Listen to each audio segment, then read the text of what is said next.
we can wait just a few minutes to allow others to join. And yeah.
I think, yeah, we can start now. It's already 2 minutes past.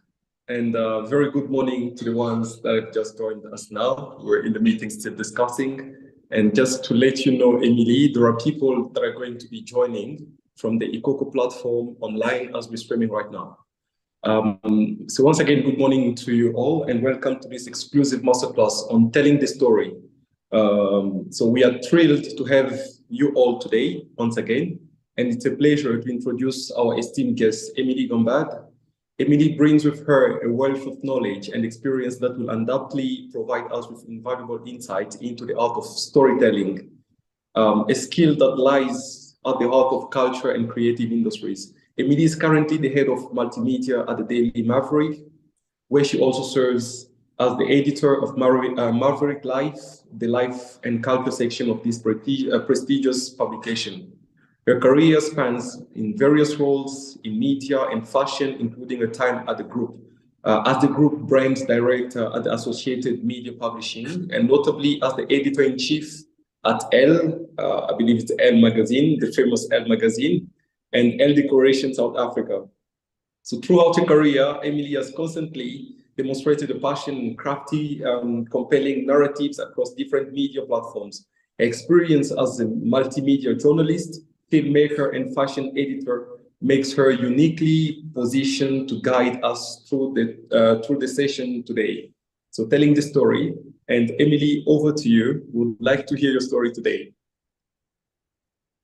Thank you so much, Jonathan, for the introduction. It's so nice to see some familiar faces in this call.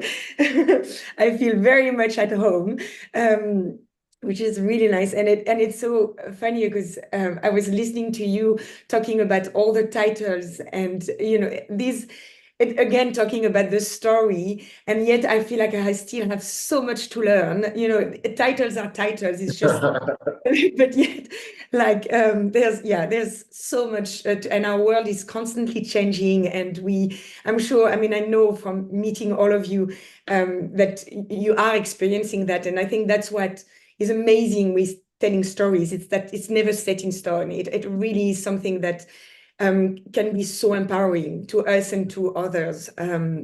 So let me share my screen quickly. Share. So you should be seeing, let me present.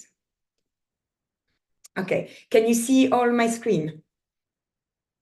So don't hesitate to interrupt me if you've got questions or if there's something that you would like to discuss. This is really, it needs to be a discussion, but let me start. So my name is Emilie, as you can hear, and when I thought about what this masterclass should be about or would be about, obviously telling the story became obvious for me because I am a journalist, because I am a storyteller, because I'm curious.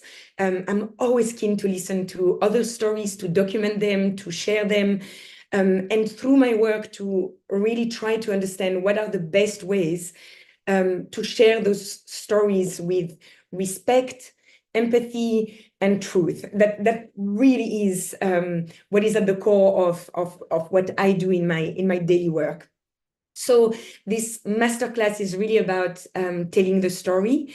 And I'll share throughout examples that have really captivated me and made me pause or inspired me, and that I've come across through my career. I wish I had actually, when I was putting it together, I realized, and that's the beauty, even looking through some of the archive and things that I still have, the amount of stories that I have, and to try to find which one I could share was really, really difficult. So it's by no means exhaustive, or it really is just as random as picking up a few things that I thought could be helpful or would be hopefully helpful to you. And I really hope that you'll be able to take some valuable things from this masterclass. And I really want to say there is no one way to tell a story. Actually, this morning, I was listening to a podcast when I was walking outside, and it was about a journalist who is writing about winemaking. And she was explaining how at the start of her career, she knew nothing. You know, there's a specific jargon when you write about winemaking. Or anything about wine. And she was explaining how she didn't know any of that vocabulary. She doesn't come from winemaking. Her family was not at all into that industry. She didn't know anyone in the industry. She just had a curiosity and a passion for winemaking. But what she did have is she had studied literature. That was her, what she went into studying. And she used poetry and literature to write about winemaking.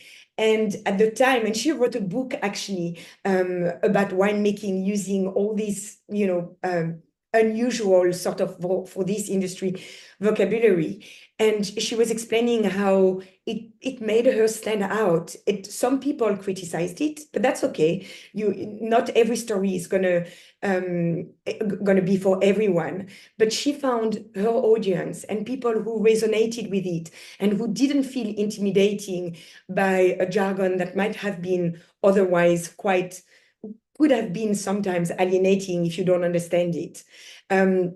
So yes, there is no one way to tell a story because there is not one single story. There are many stories, layered, complex, and many ways to tell a story and many ways to share that story. So let me start with a little bit of an introduction, even though Jonathan said already quite a lot. So as you can tell, I was born in Paris, in France, where I grew up, and I moved to South Africa in my early 20s, a long time ago. I was the editor-in-chief of a few women's magazines here in South Africa, ELLE Decoration. I was the brand director for Marie Claire, Cosmopolitan, House and Leisure. And today I'm a multimedia journalist, a documentary maker, and a director.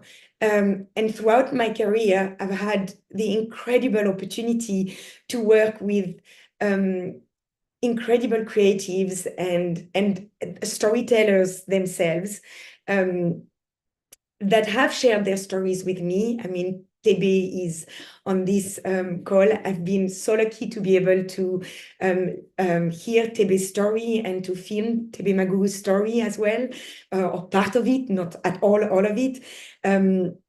And to craft narratives that hopefully resonate with diverse audiences. And my experience really spanned from lifestyle journalism to writing features to now working with investigative journalists. So I have witnessed really the power of storytelling and how it can shape perceptions, connect with communities. We see it with our readers every day on Daily Maverick, and also inspire action. We saw it during the pandemic, how every story that we were publishing especially in a really, really difficult moment where we had to call our readers for to act on certain things or to be active citizens, and how they responded, or even when we publish an investigation, how they engage with the story. So when I moved to South Africa in my early 20s, it was in 1996, and Nelson Mandela had just been elected 2 years before as the first Black president. This is important because at the time, the concept of Rainbow Nation, which is a term that was coined, I mean, you all know, by Desmond Tutu in 1994, was capturing the imagination of people, both here in South Africa and literally everywhere in the world. It definitely was completely fascinating everyone. I mean, I don't want to speak to everyone in France, but it felt like that to me.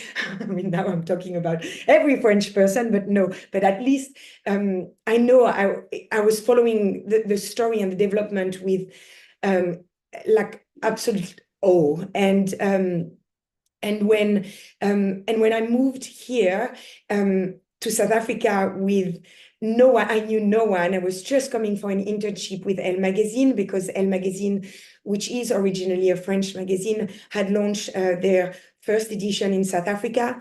I was barely speaking English. It felt, and again, this is just personal, but it felt like the air was thick with optimism and a belief in a shared harmonious future that was possible. And that story of the Rainbow Nation was really a powerful one. Those two words really echoed around the world, and where people were dissecting it a lot. Funny enough, it also reminded me growing up in France, and at the time we didn't have social media, we didn't have internet. I mean, I really sound super old now, but we didn't. My parents, in my family, we had a TV quite late, but we were all actually as kids dreaming about the American dream. You know, we all wanted to go to the US, because also that was the story that we all sort of bought into. If you were going to the US, you would be able to make it, because that was the land for where everything was possible. This story was, don't quote me on this, but I think it was born from the 60s. It was also a powerful story to believe in. Certainly, that's what made me want to study in the US at one point, and leave France and end up in North Carolina and just discover a different culture. So these stories are powerful story, and we could also call them national myth. And my colleague Malibongwe Tilo, who works, who is an absolutely brilliant journalist, wrote this story called "Ours is a Country in Desperate Need of a Better National Myth."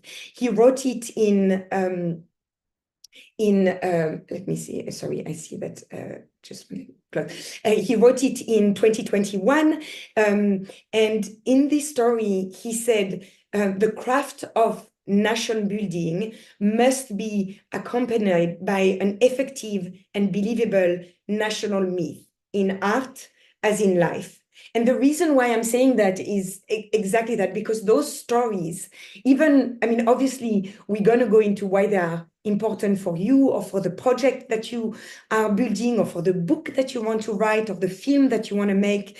But even as countries, as nation, those stories are important, because they are what makes us rally all behind. They are what makes us come together. Stories, myth, mythology, histories are vital to humans because they shape our understanding of the world. They connect us to our communities, to communities outside of ours, and they also help us make sense of our experiences. Again, the Rainbow Nation was resonating with many people around the world, because it was, we all want to believe in a better world, or that's what I want to hope, that all of us want. And it was such a powerful way to suddenly give hope to not only people of South Africa, but outside, people who might be struggling in other ways. So a myth is an important component of a society or a culture. And actually, this is a definition that I quite liked, that was written, that I found on PBS, which is the public broadcast services in the US, where they say myths are sacred tales that explain the world and man's experience. Myths are as relevant to us today as they were to the ancients. Myths answer timeless questions and serve as a compass to each generation. The myth of lost paradise, for example, gives people hope that by living a virtuous life, they can earn a better life in the hereafter. The myth of a golden age gives people hope that there are great leaders who will improve their lives. The hero's quest is a model for young men and women to follow as they accept adult responsibilities. Some myths simply reassure, such as myths that explain natural phenomena as the actions of gods rather than arbitrary events of nature. The subject of myth reflect the universal concerns of mankind throughout history: birth, death, the afterlife, the origin of man and the world, good and evil, and the nature of man himself. Man with a big M, like humanity as a whole. And I really love this definition. And studies have looked at the important difference, or the blurred lines actually, between history and myth or mythology. There's an emeritus professor of philosophy at UV University of Amsterdam, who wrote, Chris Lawrence, who wrote an essay saying that myth and histories fulfill very similar functions when it comes to providing guidance for actions in the present, and in particular when it comes to attempts to construct national identities and solidarities. But that's not all of the power of storytelling. And the reason why you will see later, why I'm taking a little bit of time to talk about all of that, it's because I think I want to convince you how, even when you are building your project or anything, spending a bit of time, and I know Julian and Glorina, you've heard me a lot talking about that, but spending a lot of time crafting your own story and what is it that you want to share with the world is really important, because it is what is it that, if you want people to buy into your project or your story, or what is it that you are selling or creating, that story matters. So there is also a study called Narrative Stories as Mediators for Serial Learning. It's a fancy title that was conducted at Stanford University in 1969. And I quite love this study because researchers at Stanford had a group of students, actually two groups of students, and they broke the students in one group. They asked the student they had 12 words, a list of 12 words to memorize. So the first group had to memorize just the 12 words. And the second group, the team of researchers asked the students to memorize the 12 words, but to craft a story around those 12 words to memorize them. And the results were that the first group, only 13% could memorize all the list of 12 words, where the second group, when they had to craft a story around it, 93% of the students succeeded in memorizing the 12 words. And obviously, this is not new. I mean, it's a 1969 study. And you probably have heard also, I think it's on Netflix, or I can't remember, but, people, those leaders or coach who tell you how, I think Bill Clinton also used that technique. Again, don't quote me on that. I think I read it somewhere, because he was known to really be so good at memorizing people, names of people. that he was meeting, like literally having an incredible ability to memorize a name, which is really hard. People often memorize faces, but don't remember people's name. And he was using techniques like that, like, if my name is Emilie, okay, it's Emilie Gambade, it's easy. You can use Emilie in Paris. That's an easy one. Thank you for Netflix for making my name so easily memorable. And Gambade, actually, the translation, if you ask me what it means, in French, it means bouncing, like literally, it means, so that's a nice way, to be like, even if you don't remember my name, it's like, well, Emilie bouncing, Emilie, or it's again, just techniques to memorizing. Crafting stories is really, really powerful. And that's not all. There was another experiment in 2015 by a neuroscientist, Paul Zak, and his team, and they found out that compelling narratives cause oxytocin release and have the power to affect our attitudes, beliefs, and behavior. And oxytocin is a hormone associated with empathy, trust, childbirth, and relationship building. So this power of storytelling is real. But if storytelling is powerful, it means also that we have an immense responsibility with the stories we tell or we share with the world. We all bear the responsibility of crafting and sharing stories with care and with truth and with empathy. On screen now, you can see Maria Ressa. So Sam, I was incredibly lucky we are actually doing a documentary at the moment with Malibongwe on Maria Ressa. Maria Ressa is a journalist, but, and you can see it on the picture on the right, she's also the 2021 Nobel Peace Prize winner. Maria is a journalist from the Philippines. She's American and Filipino. She's unbelievable, and she is at her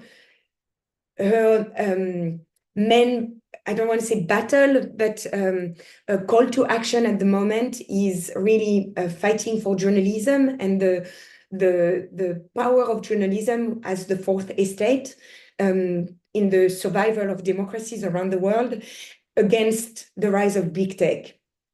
Obviously, if it's a big thing that big tech is destroying journalism little by little and disrupting the industry, and she's talking a lot about that and the power of truth and fact versus lies. And she says, lies spread faster than facts, at least 6 times faster.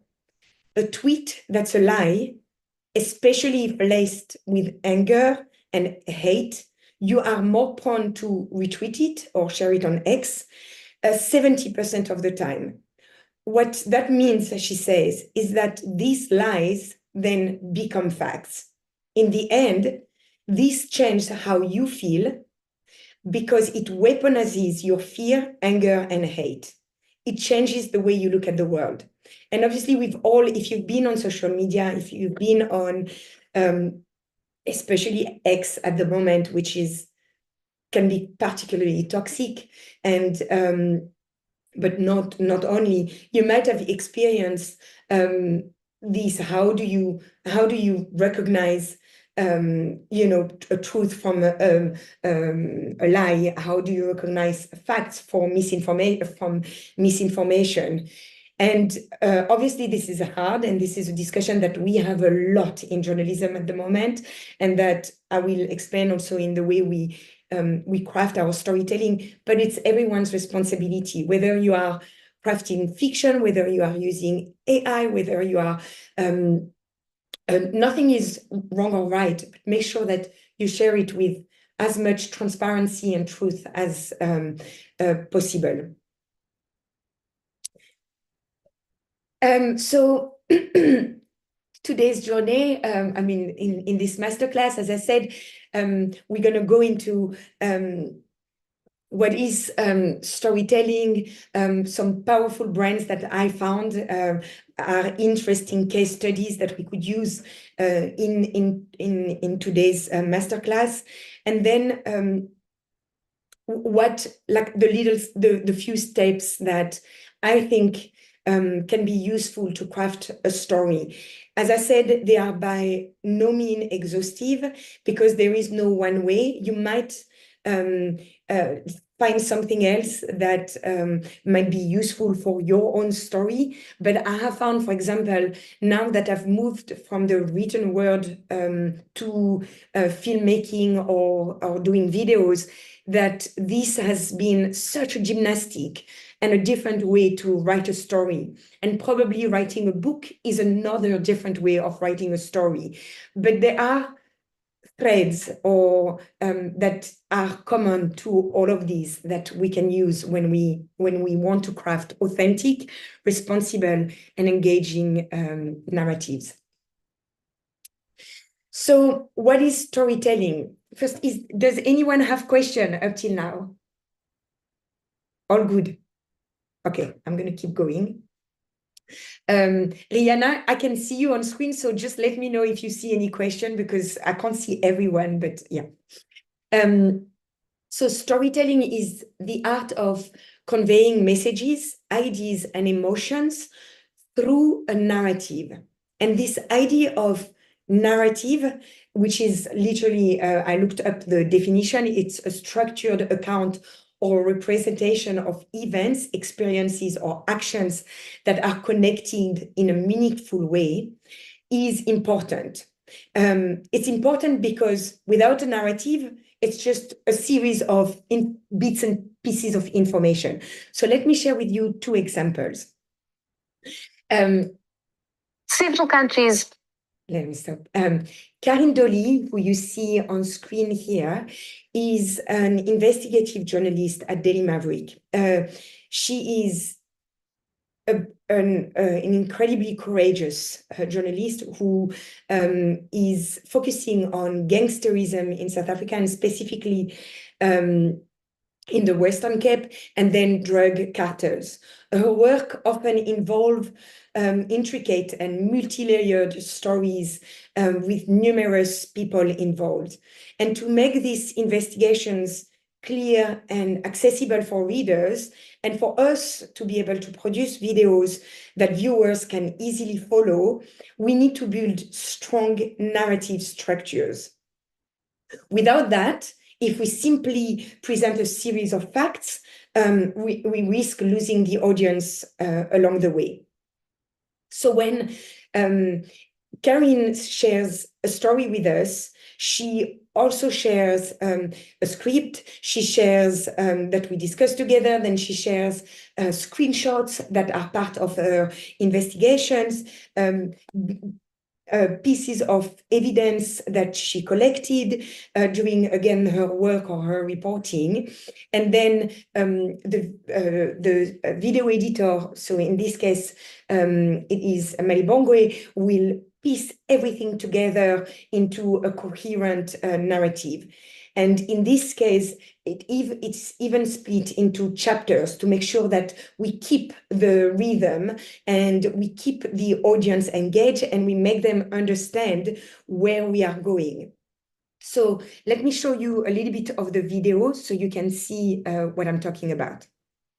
Have been connected to South Africa in terms of drug trafficking, Mexico, Colombia. There are thriving drug trafficking ties between South Africa and Brazil. Another major drug trafficking conduit from South Africa leads to Australia. Traffickers tend to prefer the port of Durban when it comes to South Africa. I'm a journalist based in Cape Town, South Africa. I focus on mainly crime, corruption, politics, and gangsterism. And I focus on this noxious network and try and unravel it. We've seen several drug busts and several arrests happening over the past few weeks. On the 19th of July, 2024, police raided a farm in Groblersdal, which is in Limpopo. They said on this farm, they found a clandestine drug laboratory, chemicals, equipment, etc., and crystal meth with a total value of 2 billion rand. That's a lot. they arrested 5 suspects, and 3 of those suspects are from Mexico. So while we're not quite sure what that means yet, as this is a developing court case, it does imply that there are links to Mexico. And as we know, Mexico is a country that has a, I want to say, horrific drug trade, given the violence associated with it.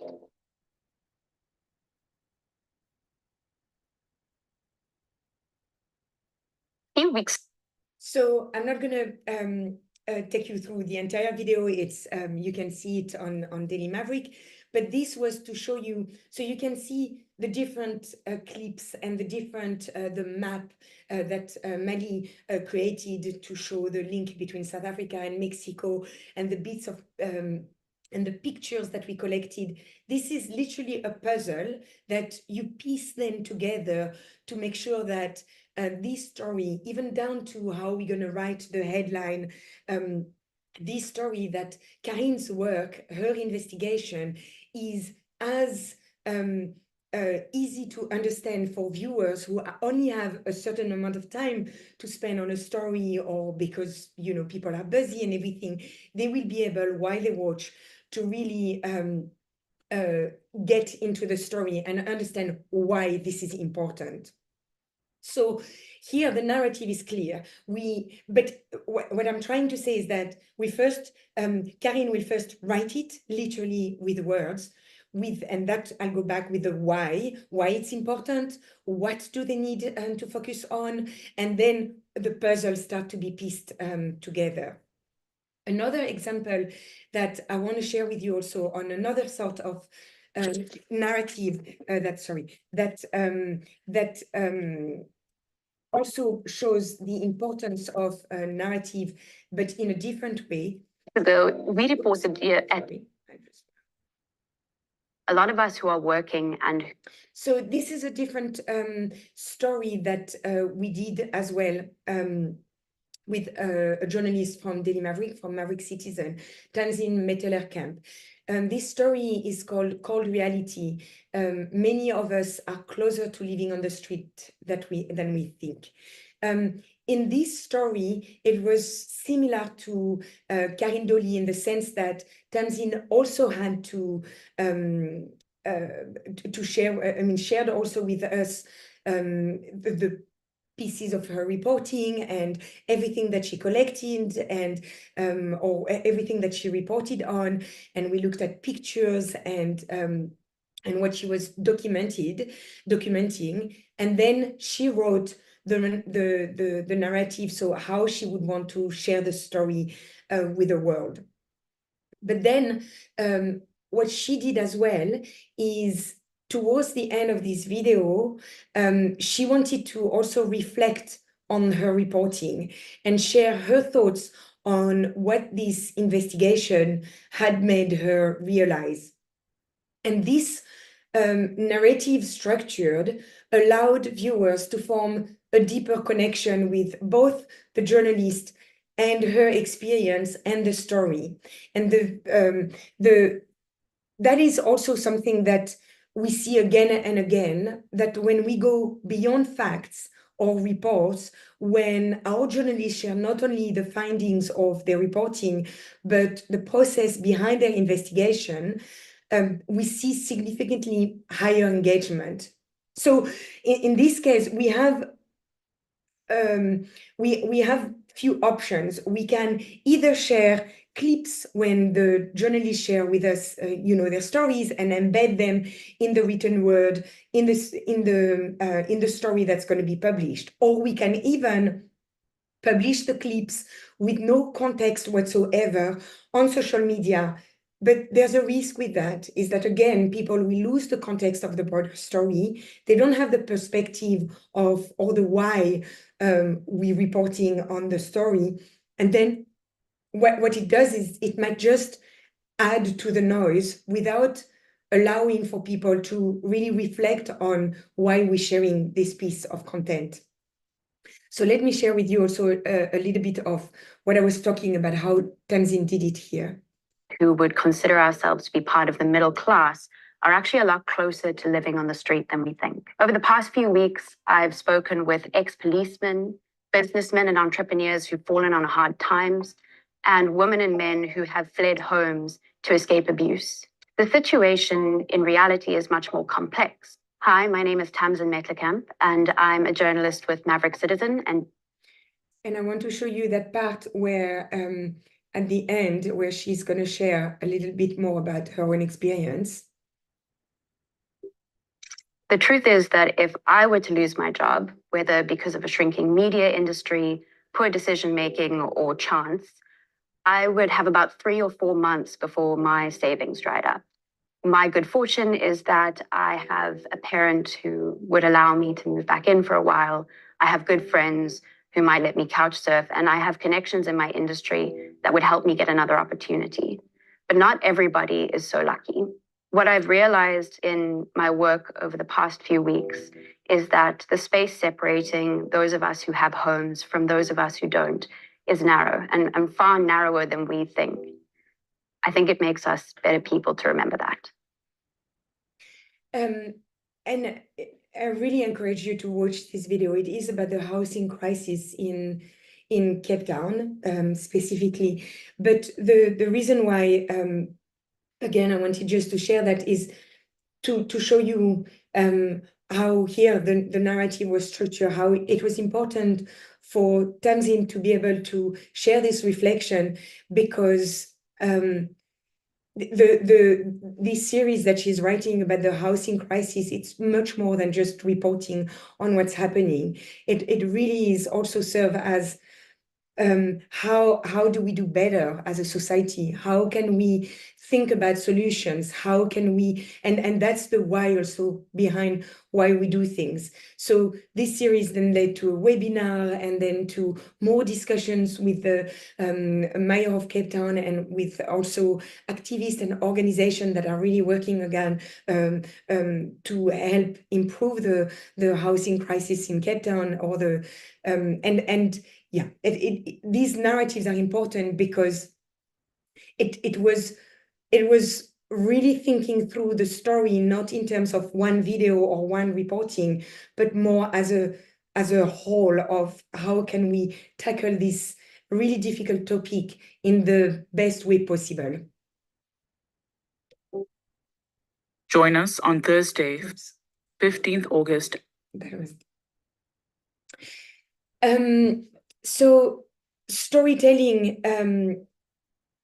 particularly in the pursuit of truth, is essential to journalism, because we don't work in fiction. We work in non-fictional world, in factual world. So our reporting is really rooted in facts and truth. Actually, the motto for Daily Maverick is defend truth. But storytelling extends far beyond journalism. It permeates many aspects of our world. And in branding, storytelling is crucial as well, because it creates an emotional connection with one's audience. It's not just about what the brand does, but how it does it and why it does it. And in today's world, I think people are much more able also to question why brands are doing the things that they do, and ask really important and valid question on the why behind a product or a campaign, or what is it that they're sharing with us.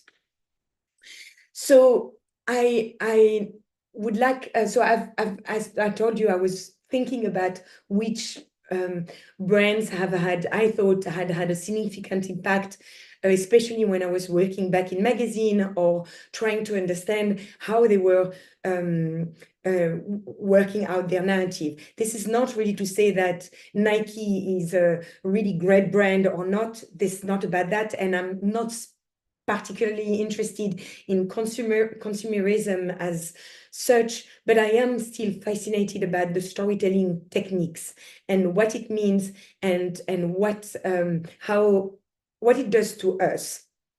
Also, because I feel that the more we understand how those storytelling work, the more we are able to be aware of how they can affect us in our behavior. There's a book that was recently released by Marine Tanguy, which is called Visual Detox. And the book talks about how to educate ourselves on how we don't see how much we are bombarded by images around us constantly. If you walk out, there will be, you know, a poster outside, whether it's political or an advertising campaign, or it's just opening your phone and starting to scroll, and how we engage constantly. We are constantly engaging with visual images around us. And if we're not aware of how those images affect us, how they are constructed to specifically make us feel, react, we can't better control the impact they have on us. So for me, understanding how brand campaigns, storytelling work is the same. Is the more I understand, or I try to understand how things work, the better I can control the way I react to them, if it makes sense. So Nike's campaign often feature individuals on their own journeys, overcoming obstacles and achieving greatness. To me, the way they make me feel is always an incredible feeling of empowerment. And I mean, just the tagline, "Just do it," you know, has been a driving force to make you feel like I can just do it. It's true. It's such a powerful 3 words. And I love that it does that to me, you know, regardless if I don't look at the fact that it's a brand selling product. It's a great positive message. And actually Nike has built its entire brand around emotional storytelling, stories of triumph, perseverance, and pushing beyond limits. In 2022, Professor Guanming Wu published a short study called The Brand Analysis of Nike, based on its emotional branding and marketing strategies. And Professor Wu explained, for example, how the Air Jordan that we all know, and I mean, I know that growing up, that was the goal, owning a pair of Air Jordan. The series has been popular because customers have established a connection between the shoes, but also with Michael Jordan's incredible career and life experiences. So that story is easy to tie in with the Air Jordan. So what can we learn from Nike? As I said, the tagline, just do it, it encapsulates a message of determination and action. And this simple phrase has become more than just a slogan. It's a symbol of empowerment. It encourages people to become the heroes of their own stories. And then through advertising, so I chose this ad. I don't know if you remember it. I can't show it here but if you Google it, you will find it. Because I remember when I first saw it, it was in 2018, I think, and Caster Semenya in this ad is shown almost as it's a reverse hero's journey. So the video is built where you see Caster Semenya undoing or rewinding on all the great things that she's achieved. I loved this ad so much at the time. So you see her running a 800 meter, but then she's running backward as if the image is rewinding, or signing an autograph, and then the autograph disappears. And her voice says, "Would you prefer if I didn't win, I didn't succeed, I wasn't this incredible human being that she is?" And then at the end, it ends with an image of a young child smiling, which is Caster Semenya when she was a young girl, and she says, "That's too bad, because I was born to do this." And knowing what Caster Semenya has had to face and all the obstacles and everything, what a brilliant way to construct a narrative that not only goes against everything that, you know, her detractors have been trying to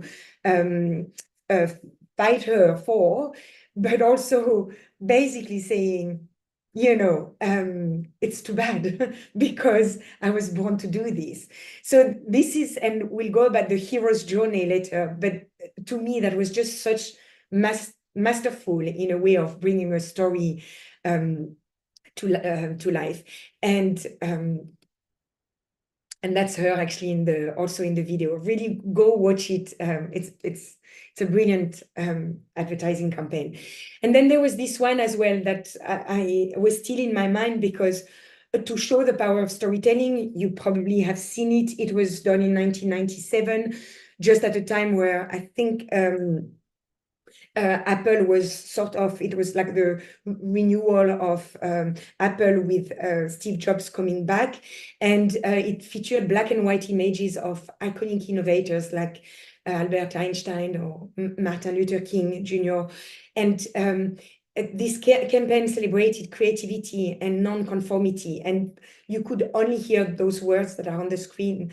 Here's to the crazy ones, the misfits, the rebels, the troublemakers, the round pegs in the square holes.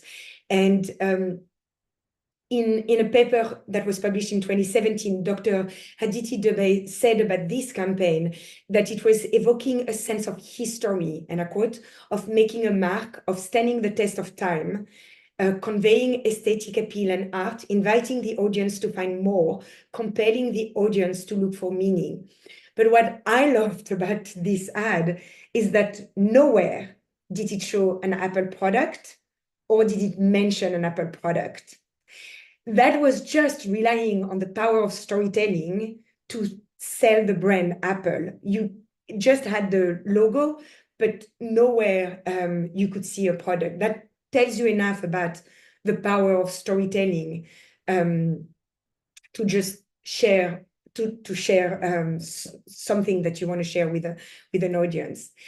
And then in South Africa, I wanted to share the story of Makosa Africa because I still, again, it's just looking into my memory of things that I remember. And in 2016, I was at the Design Indaba when Laduma did his presentation where he explained the why behind his fashion brand. And I know he's definitely not the only one. Again, in my career, I've been really lucky to be able to meet Tebe Magugu, Tebe, you share your incredible story around your brands as well.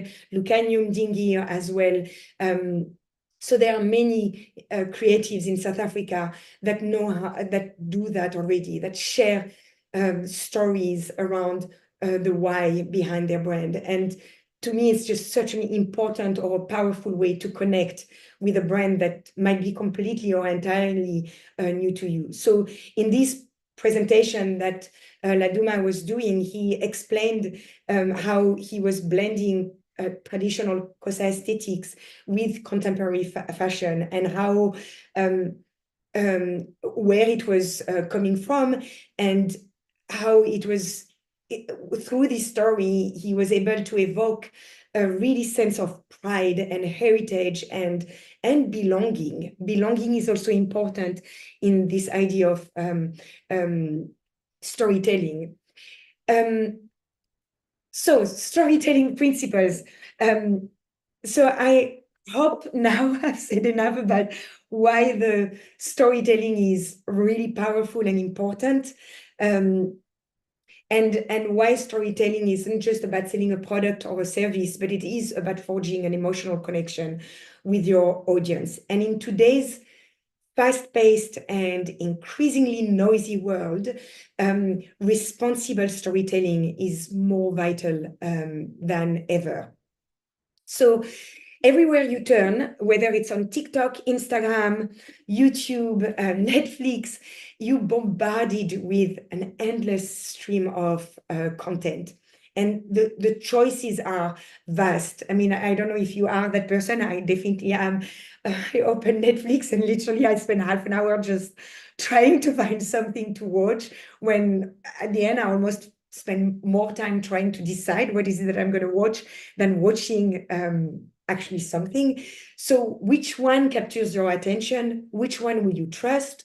That's where crafting this narrative is important, because people can be overwhelmed by the number of content that is out there, and they need to decide in a split amount of time why they need to spend time listening to your story, reading your book, or hearing about your project. So I've noticed, again, these are really personal things that I found along on my way when I was trying to find techniques or tools that could help me craft stories. So I've listed here 2 references. One is a book that I haven't read, but I often, when I was looking for principles of script writing, it often comes up. It's Robert McKee's Story, Substance, Structure, Style, and the Principles of Screenwriting.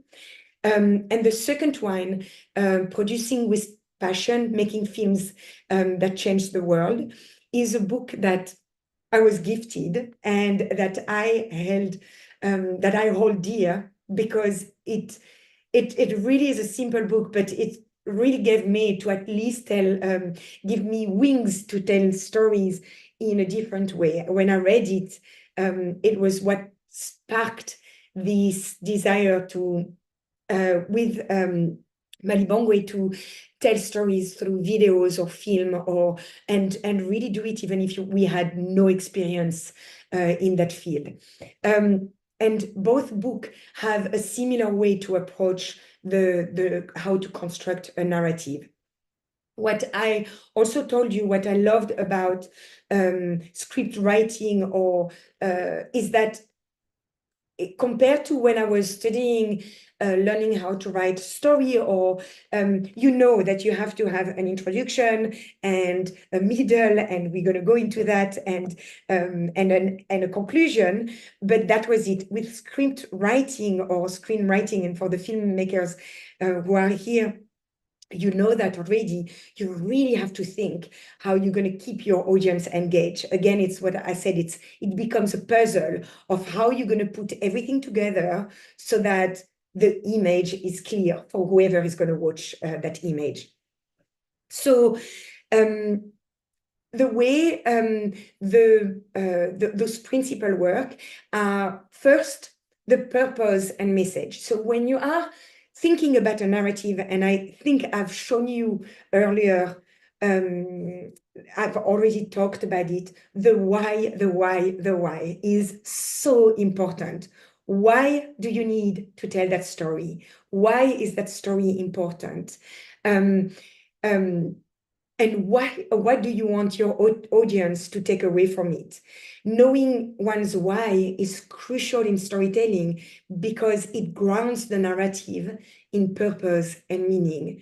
The why represents the core reason and the motivation behind the story. And honestly, it's the first question we ask ourselves every time we create a video or a story that we're going to share with our audience, even more so as journalists, because there's so much noise. If we have to put a video on Instagram, why are we doing it? Is it really adding something else that hasn't been said already? Is it helping our readers or our viewers to understand a topic better? Is it giving something that really can help them navigate life more easily? So the why is crucial. And actually, in the book Producing with Passion, the author say, first of all, your film, but it could be your film, your campaign, your book, has to be interesting. If it isn't interesting, most people who start to watch it won't finish, and people who finish it won't recommend it.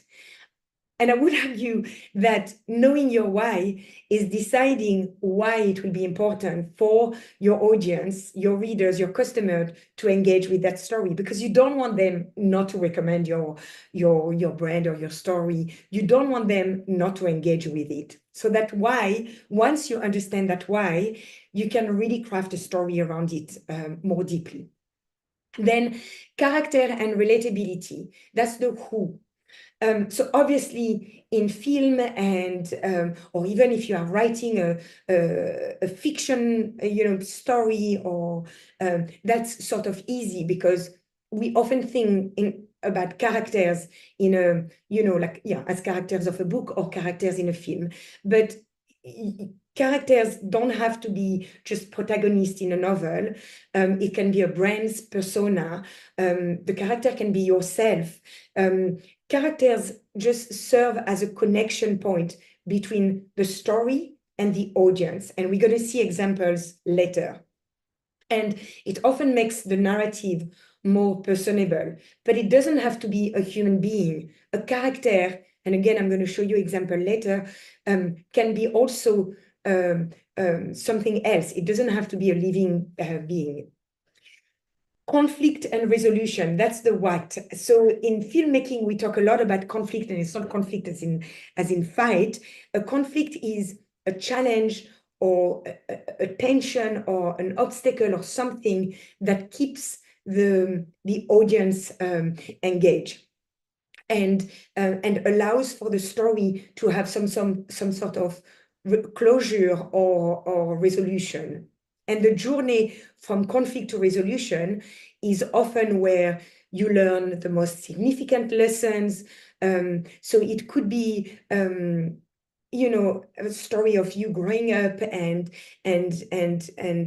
meeting someone or having a difficulty, and that allowed you to understand something, and that's the resolution. In filmmaking, we often use it as, you often see this as a sort of a rounded mountain like that, and you start the story like that, and that's the conflict, and that's the resolution, and that's the end of the story. And again, it doesn't have to be as linear as that, and there can be many challenges and obstacles. Like in the Caster Semenya video, it's everything that there are, like all those obstacles are shown in rewind in the video to show how many things that she constantly has to fight against, and yet she succeeds brilliantly every time. Emotional connection. So you saw this also in the examples that I shared earlier.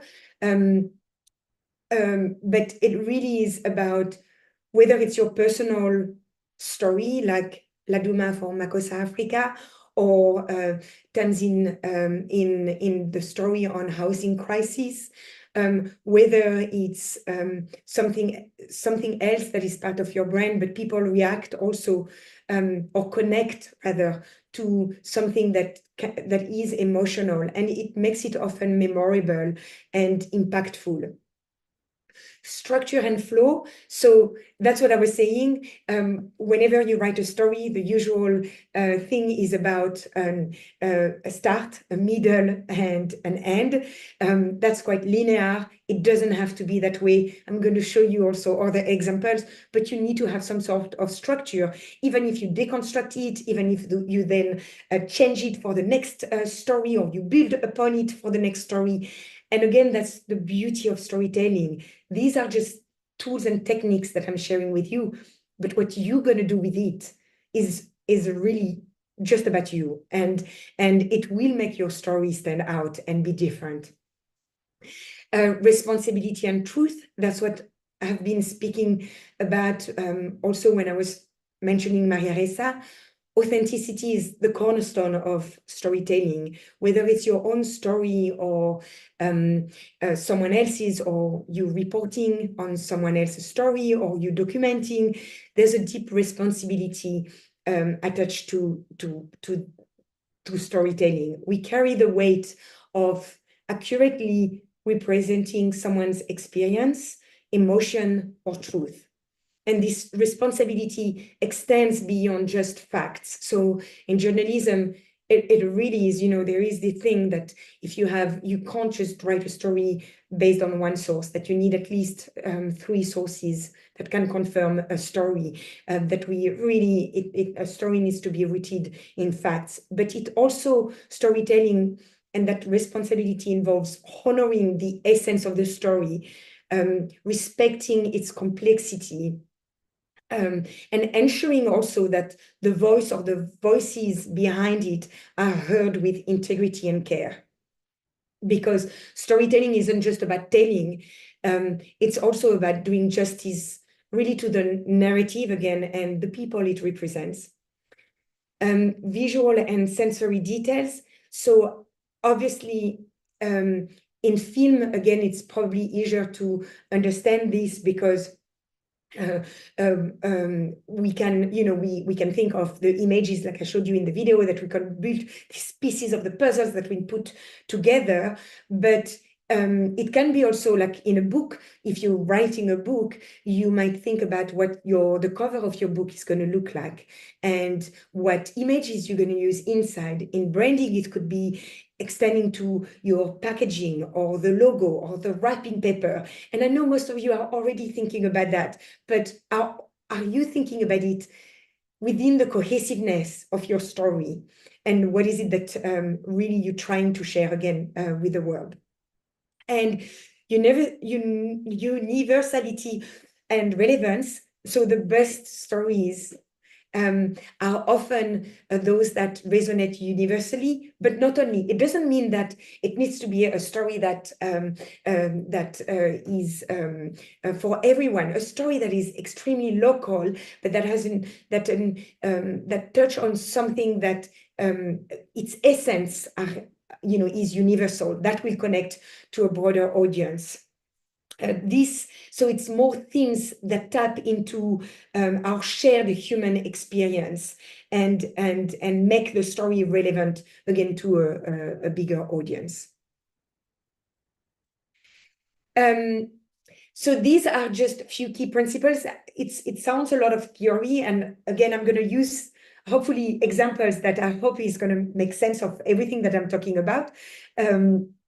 But another thing that I've heard a lot when I was looking also for guidelines about storytelling, you hear also the hero's journey is also used a lot when people learn about public speaking or sharing their own story to the world. It's been used obviously in filmmaking a lot. So the hero's journey, Joseph Campbell was an American professor and a writer. And in 1949, he wrote a book called The Hero with 1,000 Faces. And in it, he discussed another framework for storytelling called the hero's journey. And it's an interesting framework because it places the protagonist in a narrative of growth, challenge, and success, which you've seen, that's what I was mentioning in the Nike's ad, but not only. So a lot of movies, when I was researching, a lot of movies have used this narrative technique. Star Wars, The Lord of the Rings, The Lion King, The Matrix, The Hunger Games, and so many more to really build their narrative. So since then, since 1949, because obviously it's long ago, a lot of researchers have also really deconstructed Joseph Campbell's narrative framework. And that's why I was telling you it's fascinating, those tools, because what interests me is more how you can use them to empower you to tell your own story rather than just apply what is being shared without questioning it or trying to play with it a little bit. So some critics have argued that Campbell's theory tend to oversimplify the rich diversity of storytelling traditions, and that it overlooks the specific cultural and historical context of those myths that I've been mentioning at the beginning of this masterclass. And that's because, as I always say, stories are unique, and we all have a different way to share those stories. And the hero's journey also tend to highlight, and you will see it in my next slide, individualism and personal transformation and the triumph of the hero, where you might want to highlight more collective action or something different. So in response to this theory, scholars have developed alternative models of storytelling that looked more at non-Western sort of narratives, more circular storytelling patterns, or non-heroic journeys, or stories that are centered around communities, or spirituality or nature. And these models reflect a broader range of experiences that can't just be boxed into one way of telling a story. So this is the hero's journey, but it's a fun one to play with again. So you can see in that, I mean, it's so funny because sometimes when you try actually to plug in a story, there are things in it that you might want to keep and things that you might want to throw away and never see again. So in this journey, it starts at the top with the ordinary world. You can see the hero's normal life before the adventure begins. Then the hero is presented with a challenge or a quest. That's the call to adventure. And they might hesitate for a second to accept it, but then they meet a mentor. You can think of Obi-Wan Kenobi meeting Luke Skywalker in Star Wars. Then the hero leaves the ordinary world and enters the new unfamiliar world, and that's the adventure.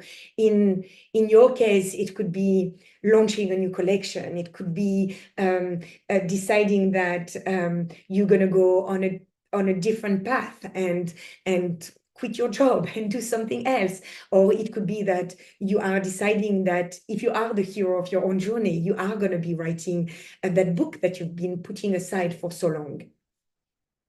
And then once they enter the adventure, they have to face challenges. They meet allies and enemies, and that's the conflict that we spoke about earlier. And it doesn't have, again, to be a conflict, but it could be something that needs resolution. That's when the hero achieves now their goals and wins a reward, takes the road back.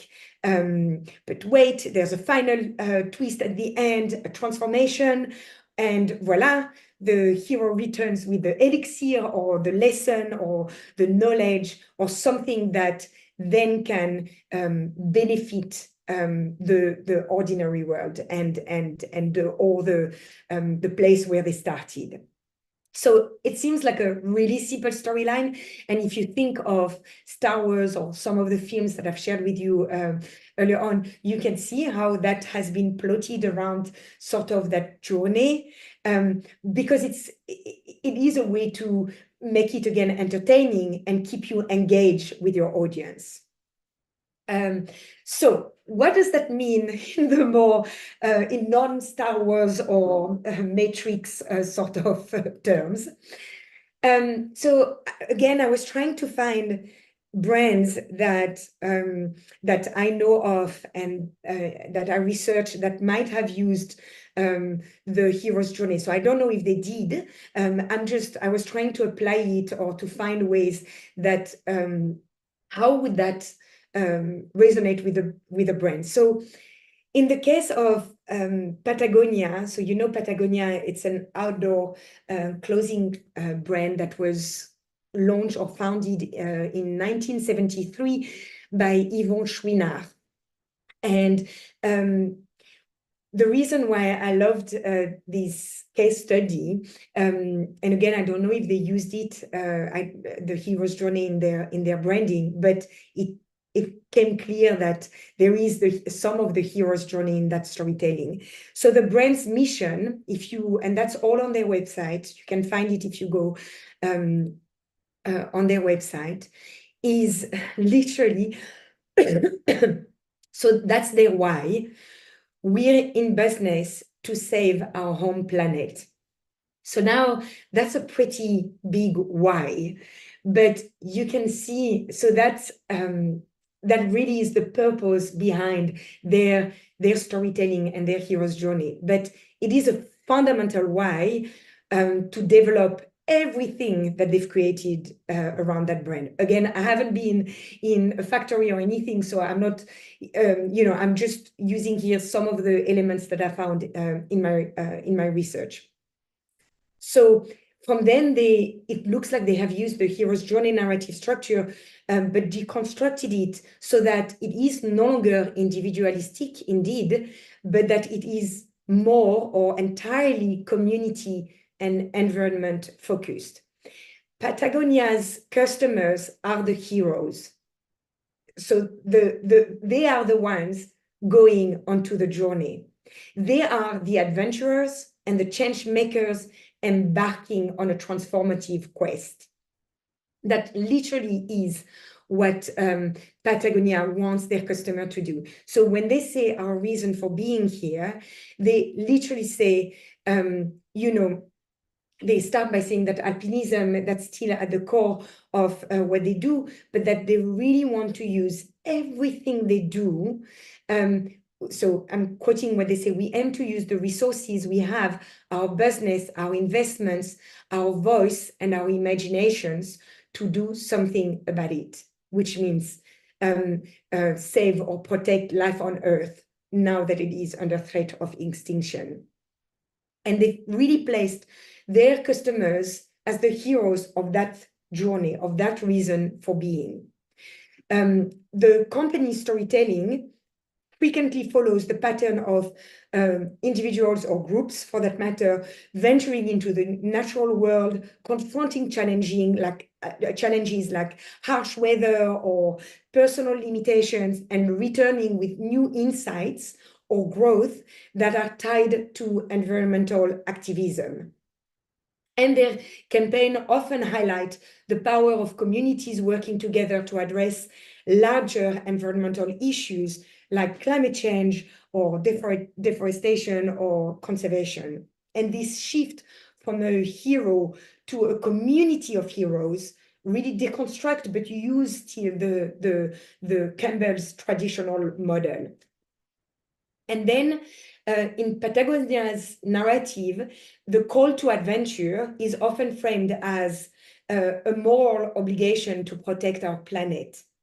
And that's where also it's interesting. They also cast the planet or the Earth as the hero. So now you've got two heroes on a journey together.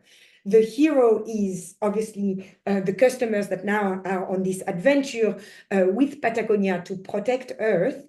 But Earth is the ultimate hero in need of saving or protection. So notice here how the storytelling is neither linear nor solely focused on an individual, how the journey centers not just on personal growth, but on protecting the environment for future generation. So it focuses also away from personal achievement to a much larger collective cause. And in this case, also in Patagonia's, the storytelling of the journey doesn't end with a single triumph. Every small bit that it's done around protecting the planet is contributing to that call. So it's almost like a rolling hero's journey, like a wheel that constantly is moving to protect the Earth, and it's never truly finished. And it's interesting also that in 2022, Yvon Chouinard and his family decided to give away their ownership in Patagonia and dedicated all profits from the company that was reported in the press so all profits from the company to projects and organizations that will protect wildland and biodiversity and fight the climate crisis. So can you see how that journey really came also almost full circle in a way where at least the founder decided that's how he wants to sort of exit. So it's a reshape of that classic narrative, and yet it still sticks, it still takes element of it. Then I wanted to use another example of this sort of hero's journey deconstructed, but still how to create a narrative around anything that you might think of. And again, this, I want to use it because storytelling, and it's more, that's why I was trying to say storytelling is in everything we do, and that's why we have a responsibility with the story we say. It's not just in films, in books, in the sort of usual things that we might, if I tell you storytelling that you might think of, it's in everything. If you are creating an event, it's a story that you're going to be saying. If you're creating a pop-up store, it's a story that you're going to be sharing with people who are entering the pop-up store, for example. So here I'm using a big, massive event that recently happened, and I wrote actually a story about it for Daily Maverick. That's why I thought it's still fresh in my memory, and I thought it was such an interesting example of the power, again, of storytelling. This obviously now I'm just imagining, you know, you are the team behind the opening ceremony event coordinators, and you are the ones who have now to come up with ideas to create this opening ceremony, and the purpose is to create a ceremony that is no longer in a stadium, but that needs to be within the city. So that's the purpose. That's how it's going to be done, or and remember, this opening ceremony was watched by nearly 29 million viewers. That's Axios who reported on the Friday it was held. So it's a massive amount of people who are going to watch this event. And how was the ceremony narrative crafted? So the creative team developed 12 scenes built around single words: enchanted, synchronicity, liberty, equality, brotherhood, sisterhood, sportiness, festivity, obscurity, solidarity, solemnity, and eternity. And each scene opened with different historic buildings as a backdrop, rethinking and reinterpreting history with one message at its core: our common humanity and inclusivity. So the purpose was to do the ceremony along the Seine, the River Seine, and the why was celebrating our common humanity and celebrating inclusivity. Each scene was then connected by a thread, which is the hero, a masked torchbearer. So I just want to show you. So that was the character, the masked torchbearer. And he was running through Paris from Austerlitz to the Trocadero, walking over rooftops, across bridges. It was both spectacular and enigmatic. And from start to end, we were following this masked hero and hearing powerful tales about the games, culture, and the history of the host city, Paris. So how can we deconstruct this event into to find out what was the narrative that was created? So Seine, the purpose here was the journey through Paris along the River Seine. The character was the masked torchbearer. The conflict and the resolution was this central figure, the torchbearer, who embarked on an adventure, overcame challenges to bring the torch that you saw on that picture to destination. Like any great story, it depicted a transformation both for the hero and for the audience, because through his sort of challenges and everything, his or her, through their challenges and obstacles, each scene was also showing a different way to engage with the ceremony, with the games, and with the history of Paris. Actually, I talked about it in the story I wrote. It was fascinating to me because, and I know this ceremony had a way to, again, through many layered stories within the story, to shake up things that had been anchored for so many years. Let me take you an example, actually, because when this scene happened that you see on the left, it was just in front of the Académie Française. And the Académie Française is known to protect or value the French language and everything around the French language. And they had recently opposed the inclusion of ELLE, which is the more inclusive they, which is a non-gender pronoun. You know, the French language is very gender. It is a gendered language. And they had opposed the inclusion of the word they, which is ELLE, which is a new word in French. And what I thought was so powerful, and in addition, the singer on this picture is really famous in France. She's brilliant, and she's using often slang and different language in her song, and it's extremely empowering and powerful. And she's often attacked for like vicious attacks for the word she used, but also it's racist attacks and misogynist attacks. So to have her singing in front of the Academy, and she sang both her songs and she sang also a song by Aznavour, and that mix of the French language and revisiting it in front of the Académie Française, it was such a magnificent clash of ideas and stories and how to revisit some older symbols and make you think differently about symbols that have been there forever and bring it a modern twist. I thought it was such a brilliant way of using storytelling. Where was I? Sorry, I got now the connection. So that was, yes, the conflict and the resolution, and exactly that. See, I mean, talking about emotional connection, that's how I connected with it. That's how I found it. It brought me to tears to see how empowering this and clashes, I don't know if it's a negative word, but this was not a negative moment.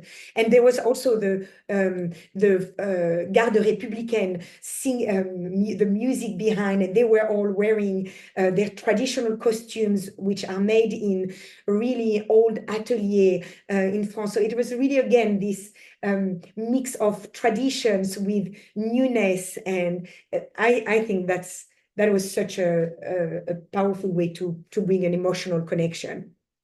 So it was designed to evoke powerful emotions of pride and wonder and solidarity through carefully chosen themes and imagery.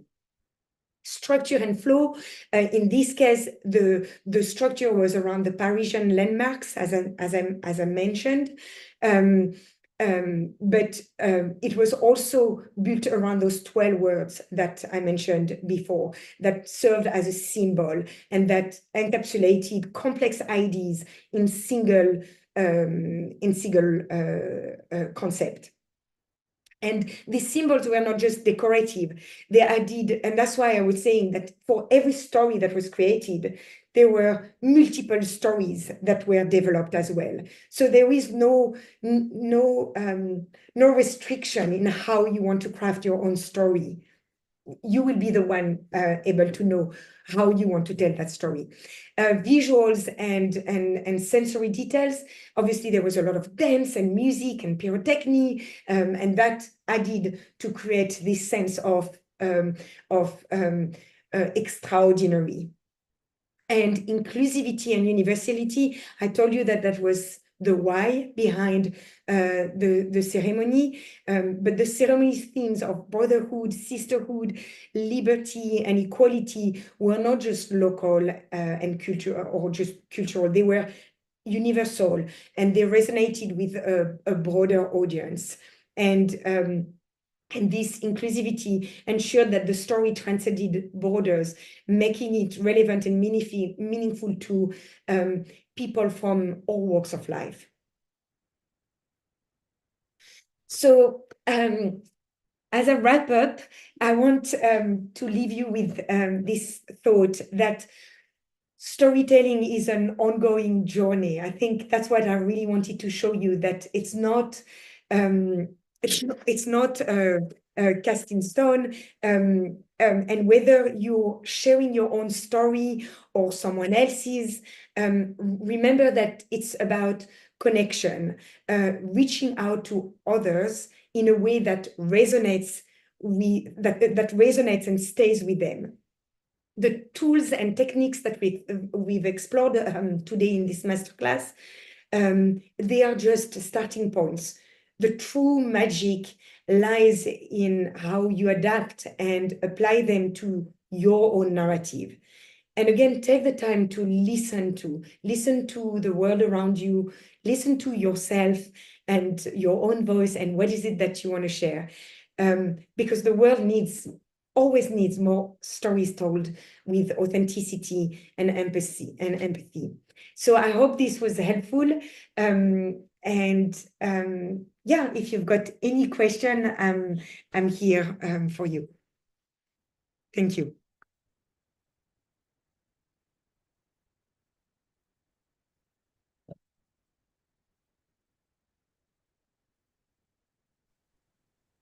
It's very silent.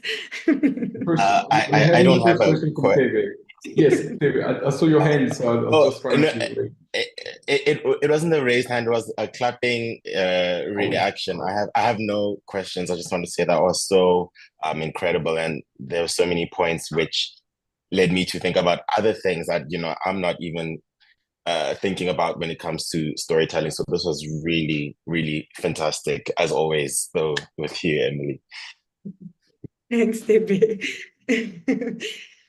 I mean, yeah, I just for this full disclosure, I've known Tebe for so long, and I feel so lucky, Tebe, that you've shared your stories. I say so with a lot of gratefulness that I've been lucky to be able to experience that with you. And I know it's funny because at first I did you also part of the story because, like the stories that you make from the study, the topics that you studied at school, and that structure, that focus that you put in how you craft the stories.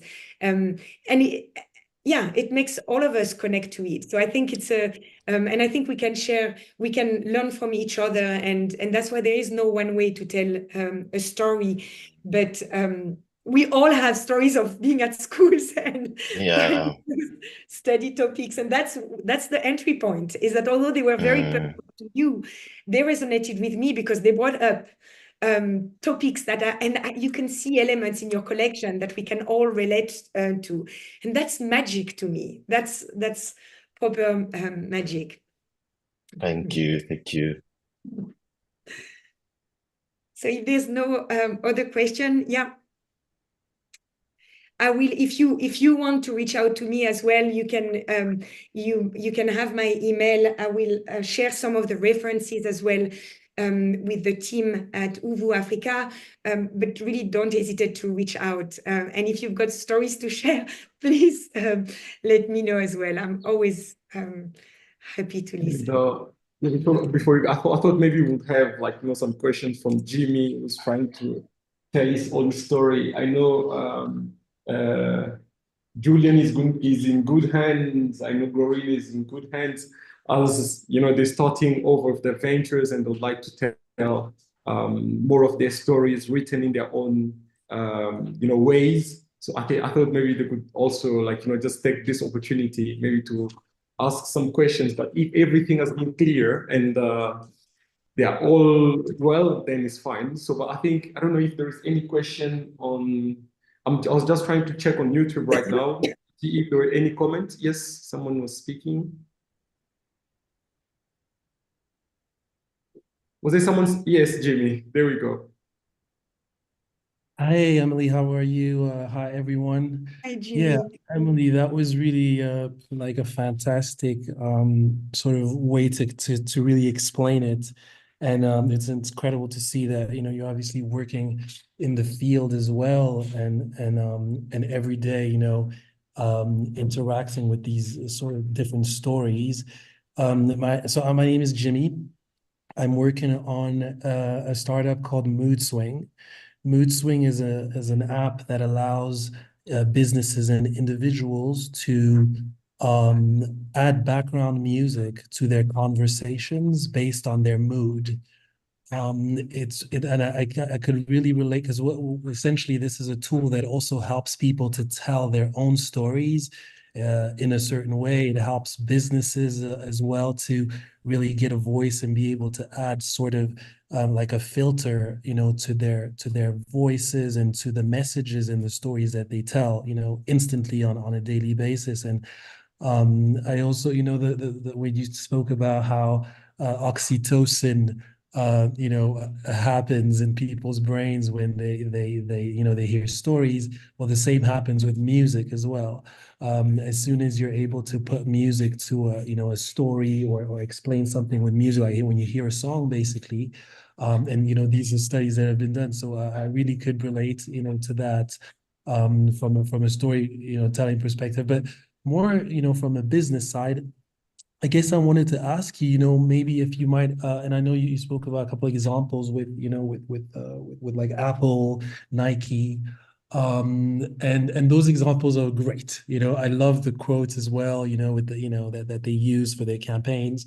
But often when we look at examples like this, it's companies that have a couple of $1 million to put behind a campaign like that. You know what I mean? So I wanted to ask you if you had any examples of, you know, new companies that you might have come across or new brands who were simply, you know, or able to get some traction in the media by telling their story, or, you know, what your kind of advice would be when reaching out to editors who are notoriously good at not answering people back, especially I would imagine someone at your level where everybody's trying to get their story through. And by the way, I will be reaching out with a little, you know, story because obviously Daily Maverick is massive. But, you know, just some like tips on how to, with no budget, reach out or potentially, you know, I always, lately, I've just kind of gotten to the point where I just try to get people to come to me instead of reaching out because, you know, it can be it could take a lot of time, and it can also, you know, sometimes it, you know, you just basically get no answers when you're trying to, you know, kind of get into the media and tell the story of your business and so on. So perhaps you could share some examples of how some young unknown brands have done it or have managed to get your attention, and also maybe some tips, you know, on how to kind of you know, try to get yourself in positions where you are able to get on a stage to tell, you know, your story, and not just here in South Africa, but also, you know, across the rest of the planet. I hope kind of asked a couple of questions there in one, but I hope you get the point. Absolutely. And I think it's I mean, I totally hear you. And that's what I was saying also when I feel like I always keep learning, because these questions that you are asking, whether you are an entrepreneur or you are launching a new project, or even us now putting a video online, we constantly ask those questions. Like there is no, I don't think you will ever be in a place, even those big companies with their millions of dollars, I don't think they are ever in a place where that you always have all the answers for everything. It's about constantly questioning your process, but to try to answer you as much as I can. So I'm going to use two examples, a more personal one, which is literally Daily Maverick didn't have a multimedia department. We are a digital first news media publication, and we have been for the last 15 years. So that was, and already when Daily Maverick was launched, no one, literally, the founder, Branko Brikish, everyone was like, are you mad? Why are you doing that? People are reading newspaper, print newspaper and everything. No one was reading really the news online. So that was already like, how do you build the storytelling around Daily Maverick, which is only 15 years old, to make people engage with it? And I'm not going to go too much on that because we're going to, but it always had to start small. And I think that when we see the Nike and it's something that actually with Glorina and Julian, we're also talking about, we have this idea that obviously we all want to be big and recognized and seen, but they started tiny. And that is an important thing, because even after 15 years, even if, like you said, Daily Maverick is massive, we still feel like we are tiny. Among, we're not the New York Times yet. They have thousands of journalists. We have, our team is 120, which is big, but it's still small in the, world of news media publication. But our influence is important, and that matters. So that thing of start small and then that it's gonna take time and hard work. There are no shortcuts to tell your story the right way. And that's why when I'm using this thing about the steps and everything, and remembering that Malibongwe and I literally, and actually it's his quotes, but I'm paraphrasing because I wouldn't be able to quote him, but constantly he reminds me, the craft, Emilie, the craft. And when he says that is, we have to master the craft before we can share, and that mastering the craft is a constant process. So you start small, you master your craft, and you master the craft of storytelling. You experiment, you test things, you collect data, you see what works, you see what doesn't work, you adjust, you tell another story, but there is no right or wrong way. I think that's why I think I would be a terrible coach, because I don't want to, this idea of if you do it that way, that's the only way that it's going to work. I don't think so. I think there are many ways to do things. And yes, there are techniques like I have shown today that can really help you, that I have found that are really helpful. But the best way is to do it, experiment, test, collect data. In our world today, we can collect a lot of data. We can collect it when you publish a video, you can quickly see your analytics. You can see if people are resonating with it. Don't take it personally. Just use it as okay, was it because maybe it was the wrong time? Was the story wasn't resonating properly? But I think, Jimmy, that in the craft though, and those steps that I've mentioned, knowing your why you're doing it, knowing how you're going to do it, knowing you have to take the time to really craft that carefully, because people, I know it. So let me put myself also in the way of, I'm busy, I'm working, you want to share your story with me. If you send an email just telling me, hey, I've got this amazing project, please listen to me, I'm busy, what is it? So you need to have done the work before to make sure that when it is shared with me, it might be different than when it's shared with someone else who needs a different. And then for an example, and I've shared it with Julian and Glorina already, but an example for me of a great storytelling, and I can't say that the business is working or not, because I don't have the financials in front of me to say this is a great business, but I met a young designer, Aurora James, when I was at ELLE, when I was the editor of ELLE. And what I find interesting about that storytelling is Aurora created the shoes based on the Felies in South Africa called Brother, and the brand is called Brother Felies. And she built really her brand around storytelling. So very much like what I said with TB or Makossa Africa, is that it really is crafting every collation with strong storytelling, which is really nice for people who want to share the story. It's much easier when there's a story crafted around it. But what has been interesting in the last few years is that through her work with Brother Velis, which is literally a commercial brand, she then realized while she was trying to sell her brand, so to merchandise it and put it into stores, that the brand is in the US mainly, that she was finding that there were the shelving space. And again, I don't want to tell the story on behalf of Aurora because that's just in my research. So I absolutely don't want, this is her story and she speaks about it much better than I'm not equipped to be speaking about it. It's just because you're mentioning an example and that's one that comes up to mind. But then in that process, she realized that the shelving space was shared mainly by white-owned brands versus fewer black-owned brands, black entrepreneurs. And she decided, wait, I need to do something about it. And she created the 15% pledge, which is really asking those big retailers like Bloomingdale's or to sign a pledge that they will give 15% of their space to black-owned brand.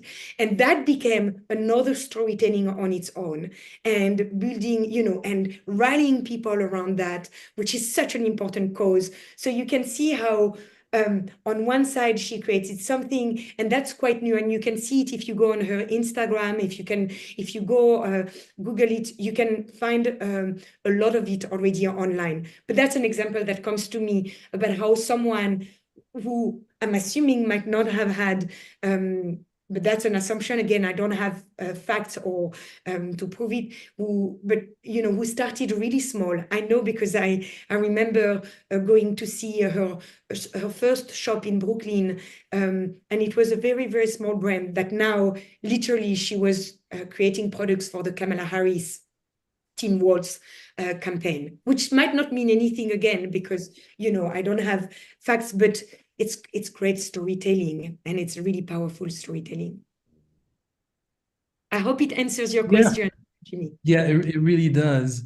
And I guess I think what you're saying as well is, a lot of the, you mentioned this when you gave the example with Apple as well, the fact that their brand didn't feature anywhere in that, and I guess when you hear this Aurora story, who I didn't know, by the way, the 15% pledge for the Black-owned businesses is incredible. And I think that's a really great example for me as well, in particular, because so all the music that we use on this application that we built, some of this music is created by producers who so only a certain few amount of producers and artists right now are able to monetize their talent. Okay, so we're working on a program where we're basically creating opportunities for bedroom producers, or maybe a kid who plays the violin in Lagos to be able to earn from his talent or her talent because they're able to upload their music onto this platform, where they wouldn't be able to normally monetize their platforms on their talent on different platforms. So there's this huge story that I'm trying to figure out how to tell the world that that there's this opportunity that we're creating, and with a real focus. Sure, we're still working with some of the major labels and so on, but there's a real focus on really empowering and helping people to monetize their talents, these producers. So it's something that I'm constantly thinking about. potentially, you know, working on a documentary for, or finding one person whose life we're already changing and telling their story, but I guess it's really when you're able to do something that can actually have an impact in people's lives, that a story becomes like newsworthy. You know, no one cares if you're making, in fact, they're probably even less likely to talk about you if it's basically just based on the you know, the merits of the business and the revenue and all of that. But as soon as I think you're able to make an impact in people's lives, then it's easier for that story to kind of get picked up and told, you know? It's spot on. It's exactly that. It's focusing on the impact, and again, that why, and see how just by explaining to us now the different, how it's coming together. And that's what I often say to, I mean, when I talk about that, you've got already all the answers. It's all in you. Those story, it's now, how are you going to structure it? And that's where the hard work comes, is being okay with taking the time to really sit and use those tools and techniques to, is it going to be 3 stories? Is it going to be that you have one umbrella story, which is mood swing, that it's the brain story, and then out of that, like the opening ceremony had this thing that was the umbrella story, where it was taking the athletes along the scene. But out of that, they broke it down into, okay, but there will be landmarks along the way. And out of the landmarks, there will be 12 words. And out of those 12 words, which stories do we want to say that are going to have an impact? So it's the same with how you approach storytelling, and what you're saying about this impact, and the 15% pledge is exactly that. And it's the same when we do a video, is we start with the why of the investigation, but then we break in that, and that's where the puzzle starts. What is it that we want to say? Why is it that people need to stop and listen? And is it one video, or do we need to split it in 2? Because actually we're tackling 2 topics here.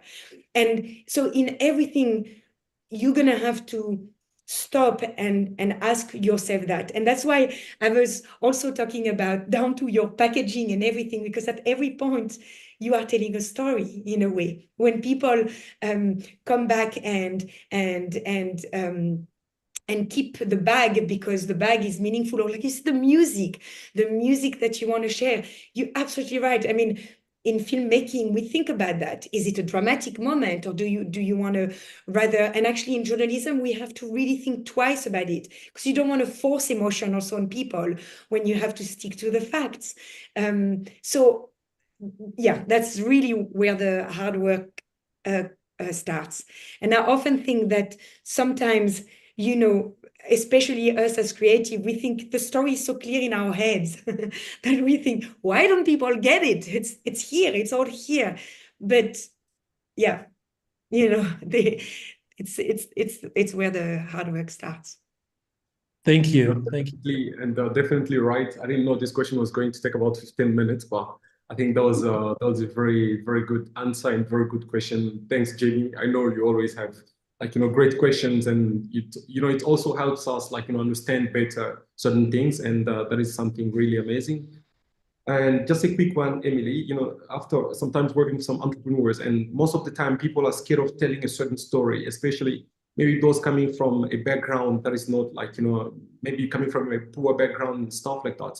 And when they start making progress, sometimes they don't have, like, you know, that courage, thinking of a certain persona or the target market they have, and they think that, you know, if I tell this story this way, maybe people won't buy it, because, you know, most of the time people buy what we sell to them. They buy this communication around our product.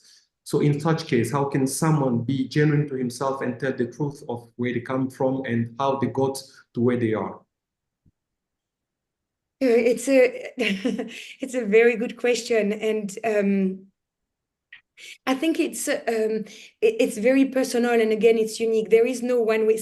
You're absolutely right, Jonathan. Some people are absolutely confident in their own storytelling, or building a fictional character and sharing that with the world. There is no right or wrong way to do it, and that's why even, I mean, now with Julian and Glorina, my first question was, if you had a story to tell, do you want to be at the center of the story, or do you don't want to be at the center? And then if it's not you, then who is it? And as I said at the beginning of the presentation, who doesn't have to be a human being?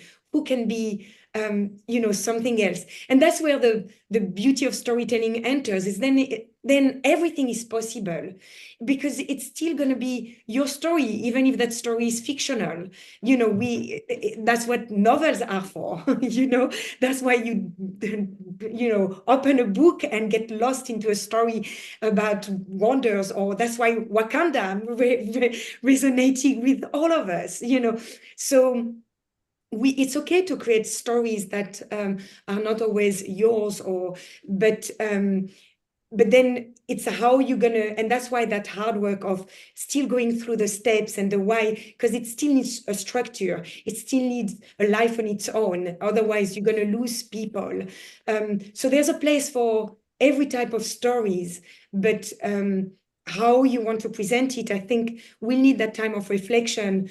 And again, also another thing is, no story will resonate with everyone, and that is also okay. That is absolutely fine. The world is big, and what is amazing is that if we can have stories for everyone, that will be better than one story that resonates with the entire world. Definitely, and thank you so much for that answer. It was very clear to me. Yes, we have another question from Stephen, knowing that we have about 9 minutes left. Hi, everyone. Thank you so much for that presentation. I loved everything, followed very well. Yeah, I work in the animation. I run a studio known as Atlantic Animation Studio. So my question is for the whole group and to you, Emilie, where are you guys finding buying audiences for content? Also, in Malawi, it is difficult to monetize on social media. So what advice can you give to creators in that respect? Also, what techniques are you using to reach bigger audiences that might not be in your cultural element like Africa, or to go beyond to have buying audience for the content? Also the niche in which maybe as creators we can try to get into and find the market. That's everything. It's a lot of questions. Stephen, they are very nice to meet you. There are definitely questions I am not equipped to answer because I don't have the answer. What I can tell you is, and that's what I was saying, in journalism, we are an industry that is highly disrupted at the moment. So we are, because of big tech and Google, and that's why I was mentioning Maria Ressa, and our work is constantly there's so much noise out there, so many, and that's what I was saying, our role is really trying to, how do people know misinformation, facts, or truth? How do they understand why we need journalists and journalism? So in a way, we also, constantly trying to build those bridges with our readers and our audience, because without journalism, there are no viable democracies. So we feel that we have an immense responsibility as public service to audiences. That said, it is increasingly difficult to build those bridges. But I also think that we are at a time where, and that's why I don't like the word authentic, but where we have both tools. So as I was saying, with collecting data, you need to be able to social media and YouTube is a social media, but I put it on a separate way. The ability to create your own website and everything, that is made a bit more easy to all of us as individuals, and then to test and experiment, collect data, see what works, review, adjust, is really the best way to, a bit like, you know, before, or when you launch a collection or when you launch a product, you have to wait for your sell-through and see what worked, what didn't work. And so it's the same with storytelling now. We are now able to have tools that allow us to share our stories with our audience. Start small. Don't be afraid if it's really, start small with your own community, with your own family, and then little by little see what works, and then grow it slowly. And it is okay if it takes time.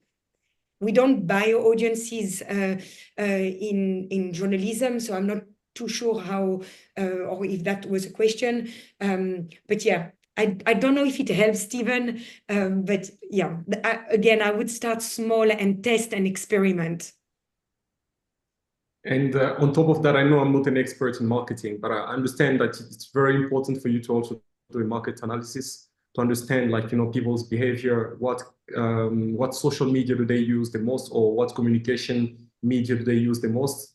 And you can also see what other people who are in the same field as you, what they've done, and those who have been successful, of course, how they've done it. And you can actually just try to innovate around past experience. And I think that will be able to help you. And I hope maybe Mandisa from during the mentorship program, maybe she touched base certain things here and there. But yeah, and you can definitely drop us an email. And if you've got, like, you know, some references or things to share with you, that is going to be a pleasure. So I think that is it, unless there is another question. But if not, I would like to thank you, Emilie, on the behalf of the French Institute of South Africa and UVU Africa present here. We would like to thank you for this very interesting session on telling the story. I believe I will also have my story to tell.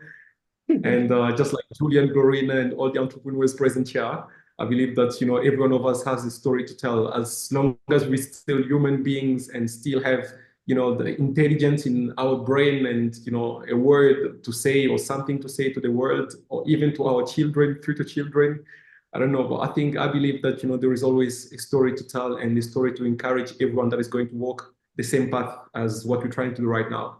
So many thanks for your contribution to the Creation Africa program. It's really a pleasure to have you and to have all the insight and experience that you bring into the project. It's such an amazing experience that we're having right now.